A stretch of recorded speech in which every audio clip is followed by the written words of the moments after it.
I read that the Birmingham actor David Harewood and Dudley-born comedian Sir Lenny Henry recently reopened the debate over reparations for slavery, stating that Britain should compensate the descendants of the slaves. Now, that's all very well, but to me at least, it raises an obvious question that few campaigners seem willing to answer. How would such a scheme actually work?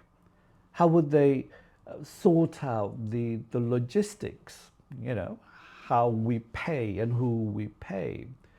I mean, who exactly would they expect to pay? Would recent immigrants to Britain who have only just arrived have to contribute, or only white people? What of the descendants of slave owners who are themselves black, or the descendants of those who fought to abolish slavery? Would there be a difference in their payment? Would Caribbean African governments receive the money, or individuals in their countries? Who would administer such a payout, and how exactly would ancestry be determined? Moreover, this is perhaps more important, shouldn't descendants of African leaders who sold their own people to white Europeans and profited enormously be expected to pay? And hate me if you want, but if reparations are to be based on historical injustice, why should Britain alone be expected to pay? The Arab slave trade, centered on the Barbary states and extending across North Africa and the Middle East, enslaved millions of Africans over many centuries. But you don't hear black critics complaining about them, do you? So if reparations are based on some kind of a universal moral principle, why is Britain being singled out whilst others are effectively given a free get out of jail card? I'm sorry, I'm all for fairness, reason and justice, but Henry and Harewood, and particularly career activists, and there's quite a few of those, are doing no service to black communities by reducing every contemporary problem to Britain's colonial past. To them, Britain was racist, Britain has been racist, and so it follows that today's inequalities are largely the inevitable consequence of the empire. History undoubtedly, I'm not questioning this, matters.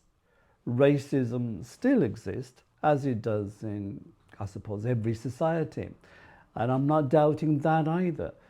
But to treat racism as the primary explanation for every disparity risks ignoring the factors over which communities themselves have considerable influence and should take responsibility. What I'm saying is that black communities have to address their own problems. For example, family stability, educational aspirations, and individual duties. These are uncomfortable subjects, but they matter. Black males are today disproportionately represented in violent crime figures, and the prison population is also highly populated by black people. Mental health is also an issue. Explaining those outcomes purely through historical racism avoids asking difficult questions about family breakdown, educational disengagement, black on black killing, peer pressure, criminal subcultures, and the general glamorization of violence, drugs, and misogyny in rap lyrics and hip hop culture. The phrase, which I think a lot of people have become used to, institutional racism, has also become so broadly applied that it often functions more as a political slogan for activists than something useful to address an imbalance.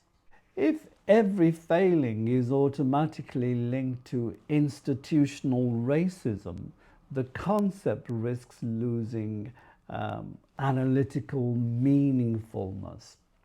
I think one comparison is particularly revealing. British Indians, like my parents, largely arrived after the Windrush generation and often faced discrimination themselves. They brought different languages, Punjabi, Hindi, Gujarati, religions, customs, and cultural traditions. Yet, on average, despite their social and cultural handicaps, they have achieved high levels of educational attainment, business ownership, and professional success in medicine, engineering, law, finance, and public life. Why is that? Now, I would argue that much of the answer lies in black culture and mindset rather than historical racism. Many Indian families place enormous emphasis on education, discipline, delayed gratification, and strong family support. Children are expected to work hard, respect authority, and see academic achievement as the route to success. Extended families often reinforce those expectations. That is not to claim that every Indian family succeeds or every black family fails, nor is it to deny that many black Britons have made positive contribution to British life. They have. But if the Indian community, whose culture, language, religion is the antithesis of British society, and can overcome genuine barriers while another continues to explain many of its difficulties primarily through historical injustice, surely it is reasonable to ask whether the Caribbean community needs to reassess its cultural values and the idea of personal responsibility. Calls for reparations may generate headlines, but they do little to address the challenges facing many young black people today. They will not improve schools, strengthen families, reduce crime, or create businesses. Nor will they encourage the habits and aspirations that enable other people and communities to flourish.